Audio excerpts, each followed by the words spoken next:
Back to clean news UP. चलिए देखते हैं उत्तर प्रदेश की 25 फटाफट बड़ी खबरों को। इससे पहले आप न्यूज को कहां से देख रहे हैं हमें कमेंट में बताना बिल्कुल ना भूलें। साथ ही हमारे फेसबुक पेज को भी फॉलो करें। फेसबुक पेज का लिंक डिस्क्रिप्शन में दिया गया है। सीसीएसयू में बीपीएड, एमपीएड और बीपीईएस की शारीरिक दक्षता परीक्षण 13 अक्टूबर से।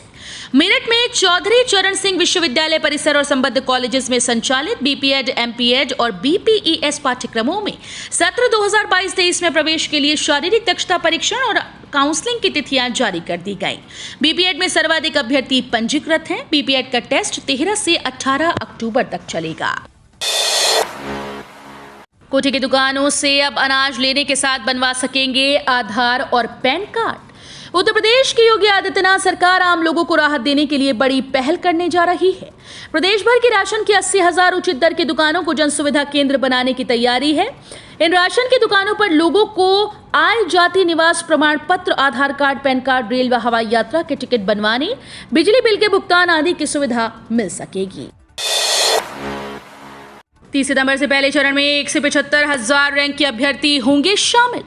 रोहिलखंड विश्वविद्यालय में 30 सितंबर से बीएड की काउंसलिंग शुरू होगी। विश्वविद्यालय ने काउंसलिंग में शामिल होने वाले अभ्यर्थियों को निर्देश दिया कि वो फीस वापसी के लिए जनधन खाते का विवरण नहीं दे।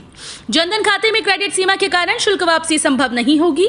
विश्वविद्यालय ने 4 राउंड में काउंसलिंग कराने का फैसला किया। अभी तक विश्वविद्यालय ने अपनी वेबसाइट पर रैंकवार काउंसलिंग का शेड्यूल अपलोड नहीं किया, मगर यह लगभग तय है कि 30 सितंबर से शुरू होने वाले पहले चरण में 1 से 75,000 रैंक तक के अभ्यर्थी शामिल होंगे। यूपी के मदरसों में होगी 6 घंटे पढ़ाई। उत्तर प्रदेश के मदरसों में भी अब अन्य शिक्षण संस्थानों की तरह 6 घंटे पढ़ाई होगी। अभी तक राज्य के अनुदानित व मान्यता प्राप्त मदरसों में शिक्षण कार्य की अवधि मदरसा प्रबंधक संचालक की मर्जी से तय होती थी। उत्तर प्रदेश मदरसा बोर्ड ने अब इन मदरसों का टाइम टेबल बदलकर सभी मदरसों में 6 घंटे की पढ़ाई अनिवार्य कर दी। मदरसा बोर्ड के रजिस्ट्रार जगमोहन सिंह ने इस बारे में आदेश जारी किया। 1 अक्टूबर से इन मदरसों में सुबह 9 बजे प्रार्थना यानी दुआ और फिर राष्ट्रगान होगा। इसके बाद सुबह 9:20 से कक्षाएं चलेंगी।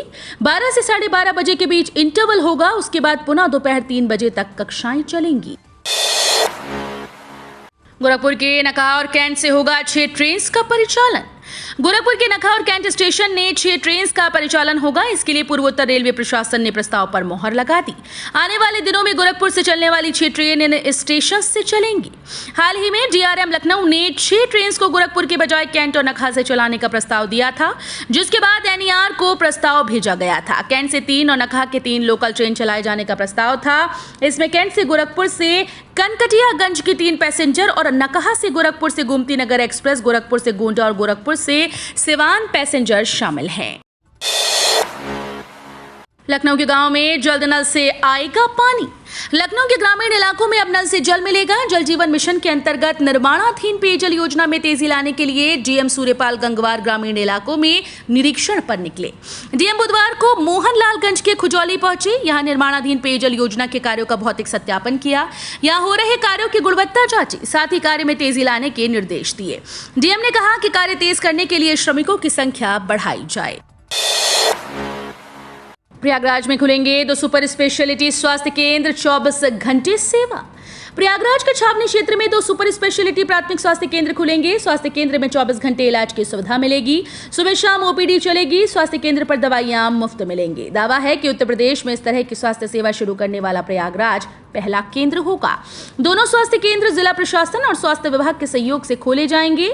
पहले इस प्रस्ताव की छावनी बोर्ड से स्वीकृति ली गई। मुख्य अधिशासी अधिकारी के अनुसार स्वास्थ्य विभाग से मिलने वाली दवाइयां मरीजों को निःशुल्क वितरित होंगी। 6 महीने से स्कूल्स में नहीं थी किताबें, जब आई तो शिक्षकों की बीएलओ में लगा दी गई ड्यूटी। कानपुर के परिषदीय स्कूल्स के सत्र शुरू होने के बाद अब जाकर बच्चों को किताबें मिली, लेकिन जब किताबें आई तो स्कूल्स में पढ़ाने के लिए शिक्षक नहीं है।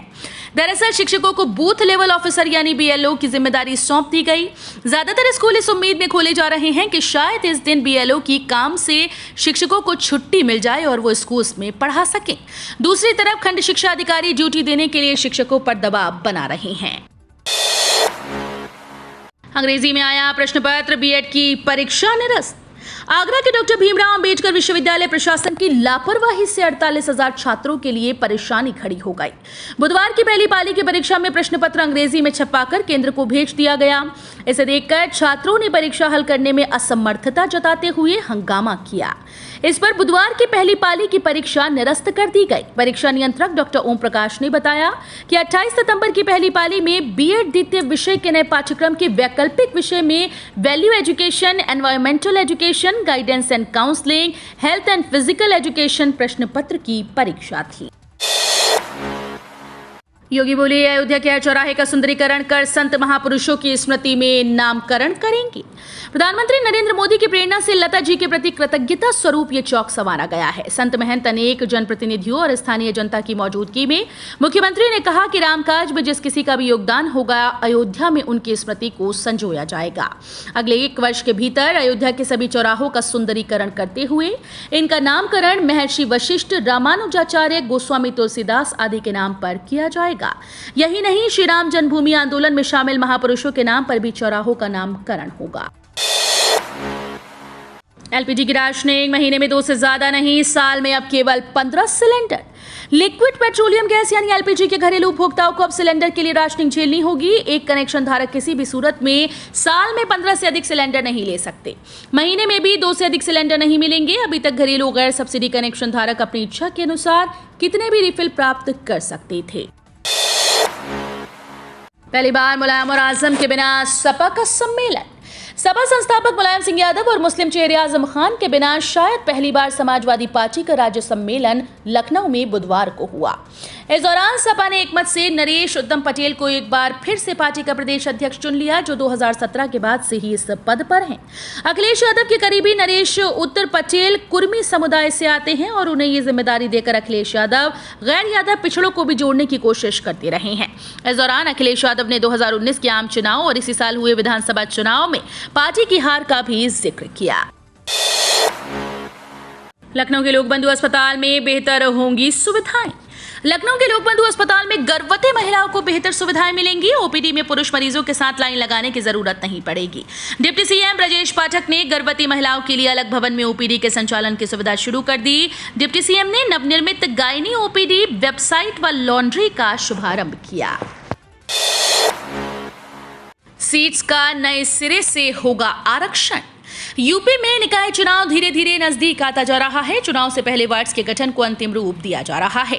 इसके बाद सीट्स के साथ वार्ड्स का आरक्षण होगा। ये प्रक्रिया अक्टूबर से शुरू कराने की तैयारी है। हालांकि आरक्षण का फॉर्मूला अभी तय नहीं हुआ, लेकिन ये माना जा रहा है कि नए सिरे से सीट्स का आरक्षण होगा। इसलिए अधिकतर सीट्स पर उलटफेर की संभावना जताई जा रही है। वाराणसी ज्ञानवापी केस में अखिलेश यादव और असदुद्दीन ओवैसी मामले की पोषणीयता पर हुई सुनवाई। ज्ञानवापी परिसर स्थित वजूखाने में गंदगी करने और अखिलेश यादव व असदुद्दीन ओवैसी पर भड़काऊ बयानबाजी को लेकर दाखिल मामले की एसीजेएम पंचम एमपी एमएलए उज्जवल उपाध्याय की अदालत में बुधवार को सुनवाई हुई। अदालत ने पोषणीयता पर सुनवाई करते हुए आदेश सुरक्षित रखा।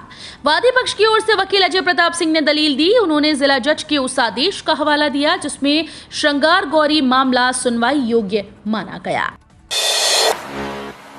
कनेक्शन के नाम पर बिजली विभाग ने लगाया आम लोगों को चूना। बिजली विभाग ने कनेक्शन के नाम पर आम लोगों से ज्यादा पैसों की वसूली कर ली। अब ये पैसे लोगों को वापस किए जाएंगे। पावर कॉर्पोरेशन के चेयरमैन एम देवराज ने नियामक आयोग के नोटिस के हवाले से उपभोक्ताओं से वसूली गई अधिक धनराशि तत्काल वापस किए जाने का आदेश जारी कर दिया। इसके साथ ही कनेक्शन के लिए गलत आकलन तैयार करने वाले कर्मचारियों के खिलाफ कार्रवाई करने के निर्देश देते हुए रिपोर्ट 5 अक्टूबर तक तलब की। कानपुर में तेजी से बढ़ रहा डेंगू का प्रकोप, 3 गुना बढ़ी प्लेटलेट्स की मांग।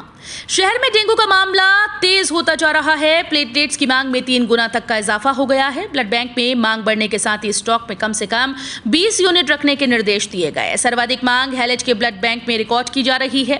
कानपुर में 10 दिन में डेंगू के 46 केस रिपोर्ट हुए, जिनमें 30 का इलाज अस्पतालों में चल रहा है। 10 दिन के लिए बरेली में रूट डाइवर्ट, इस रोड पर नहीं जा सकेंगे वाहन। यूपी के बरेली में कालीबाड़ी काली माता मंदिर पर श्रद्धालुओं की भीड़ को देखते हुए ट्रैफिक पुलिस ने चौपहिया वाहनों पर रोक लगा दी। सुबह 8 से रात 10 बजे तक इस रोड पर भारी वाहनों के आवागमन पर प्रतिबंध रहेगा। जो श्रद्धालु मंदिर पर आते हैं उनको अपना वाहन बरेली कॉलेज में पार्क करना होगा। सिर्फ बुजुर्ग और बीमार श्रद्धालुओं के निजी वाहन ही मंदिर तक जा सकेंगे। मुस्लिम महिलाओं ने पीएम नरेंद्र मोदी को भेजा पोस्ट कार्ड संदेश, लिखा थैंक यू मोदी जी। विभिन्न सरकारी योजनाओं की मुस्लिम महिला लाभार्थियों ने राजधानी लखनऊ के कसाईबाड़ा इलाके से प्रधानमंत्री नरेंद्र मोदी को धन्यवाद मोदी जी पोस्ट कार्ड भेजे। लेटर में मुस्लिम महिलाओं ने बताया कि उन्हें भाजपा और मोदी जी के तहत कैसे लाभ हुआ। इसमें उन्होंने मुफ्त राशन, 3 तलाक खत्म करना, मुफ्त कोविड टीकाकरण, उज्ज्वला योजना के तहत मुफ्त रसोई गैस कनेक्शन का जिक्र करते हुए पीएम मोदी का आभार जताया। यह कवायद बीजेपी के द्वारा प्रतीकात्मक रूप से ये संकेत देने के प्रयासों का हिस्सा थी कि अल्पसंख्यक मुस्लिम विरोधी नहीं है और अल्पसंख्यक महिलाओं में पीएम मोदी के प्रति कृतज्ञता का भाव है। भारत के सर्वश्रेष्ठ निजी विश्वविद्यालयों में अपनी विशिष्ट छाप बनाने की दिशा में अग्रसर है यूनाइटेड यूनिवर्सिटी। 3 दशकों से इंजीनियरिंग प्रबंधन और फार्मेसी पाठ्यक्रम की शिक्षा में उच्च गुणवत्तापूर्ण मानक स्थापित करते हुए यूनाइटेड ग्रुप ऑफ इंस्टीट्यूशंस ने शिक्षा के एक नए युग की स्थापना के लिए वर्ष 2021 में यूनाइटेड यूनिवर्सिटी की स्थापना की। यूनाइटेड विश्वविद्यालय को निजी विश्वविद्यालय अधिनियम के तहत राज्य सरकार के द्वारा अनुमोदन प्राप्त है और विश्वविद्यालय को UGC bar council of India, राष्ट्रीय चिकित्सा आयोग और भारतीय नर्सिंग परिषद द्वारा मान्यता प्राप्त है। विश्वविद्यालय का ध्येय शिक्षार्थियों को उच्च गुणवत्ता और समकालीन शिक्षा प्रदान करके उनका समग्र विकास करना है। ईडब्ल्यूएस को 10% आरक्षण की चुनौती। केंद्र सरकार ने सुप्रीम कोर्ट को बताया कि नामांकन में आर्थिक रूप से कमजोर वर्ग के लोगों को 10% आरक्षण देने के फैसले से जनरल और आरक्षित श्रेणियों की सीट पर उपलब्धता पर कोई असर नहीं पड़ेगा। चीफ जस्टिस यूयू ललित की अगुवाई वाली 5 सदस्यों की संविधान पीठ ने एडमिशन और सरकारी नौकरियों में ईडब्ल्यूएस के लिए 10% आरक्षण को चुनौती देने वाली याचिकाओं पर अपना फैसला सुरक्षित रख लिया है। संविधान पीठ में justice Dinesh Maheshwari, justice S Ravindra Bhat, justice Bela M Trivedi और जस्टिस जेबी पारदीवाला शामिल हैं।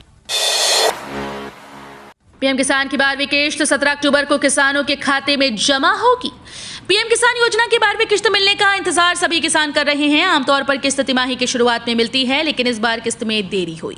देरी मुख्य रूप से गलत डेटा और किसान डेटाबेस में अपूर्ण केवाईसी के कारण थी। सूत्रों के अनुसार अब डेटाबेस को सही कर दिया गया और किश्त किसानों के खाते में भेजने के लिए तैयार है। सूत्रों ने यह भी बताया कि नई दिल्ली में आयोजित होने वाले कृषि स्टार्टअप कार्यक्रम में पीएम मोदी द्वारा 17 अक्टूबर 2022 को किसानों के खाते में 12वीं किश्त जमा की जाएगी। आयोजन की तैयारियां चल रही हैं। कासगंज के 20 गांव पर मंडराया बाढ़ का खतरा। नरौरा बैराज से 1 लाख क्यूसेक से अधिक पानी छोड़े जाने के बाद कासगंज जिले में फिर से बाढ़ के हालात बन गए। गंगा नदी के तटवर्ती इलाकों में पानी भरने लगा। बांध कटने से प्रभावित गांव में हालात अभी भी जस के तस बने हैं। कटान प्रभावित गांव बरौना में गंगा का पानी पहुंच गया। कादरगंज इलाके के 20 तटवर्ती गांव पर खतरा मंडराने लगा है। बाढ़ की स्थिति को देखते हुए लोग चिंतित हैं। सिंचाई विभाग का कहना है कि शीघ्र ही जलस्तर में कमी आएगी। डाक विभाग मात्र 299 में देगा 10 लाख का लाइफ बीमा cover. India post payments bank डाक विभाग की एक्सीडेंटल इंश्योरेंस पॉलिसी के बारे में बताने जा रही हैं। इसमें सालाना 299 रुपए और 399 रुपए की प्रीमियम पर 10 लाख रुपए की बीमा के साथ अन्य लाभ मिलते हैं। पोस्ट ऑफिस की इस योजना का लाभ लेने के लिए जरूरी है कि आपका खाता इंडिया पोस्ट पेमेंट बैंक में हो। इंडिया पोस्ट पेमेंट बैंक ये group accidental policy Tata AIG के साथ मिलकर चला रहा है। मुफ्त राशन की स्कीम 3 महीने के लिए फिर से बढ़ी। केंद्र सरकार ने देश की गरीब आबादी को बड़ी राहत देते हुए मुफ्त राशन देने की स्कीम को 3 महीने के लिए और बढ़ाने का फैसला किया। ये स्कीम 30 सितंबर को समाप्त होने वाली थी। इससे पहले सरकार ने स्कीम को 3 महीने यानी इस साल के अंत तक के लिए बढ़ाने का फैसला किया। बुधवार को पीएम नरेंद्र मोदी की अध्यक्षता में हुई कैबिनेट मीटिंग में ये फैसला लिया गया। इसके अलावा केंद्रीय कर्मचारियों को भी सरकार ने बड़ा तोहफा दिया है। केंद्रीय कर्मचारियों के डीए में भी 4% का इजाफा कर दिया गया। वित्त मंत्रालय के मुताबिक 3 महीने तक मुफ्त राशन की स्कीम को आगे बढ़ाने से खजाने पर 45,000 करोड़ रुपए का बोझ पड़ेगा। तो ये थी आज की 25 फटाफट बड़ी खबरें। अगर आपको न्यूज पसंद आई हो तो वीडियो को लाइक और शेयर जरूर करें। धन्यवाद।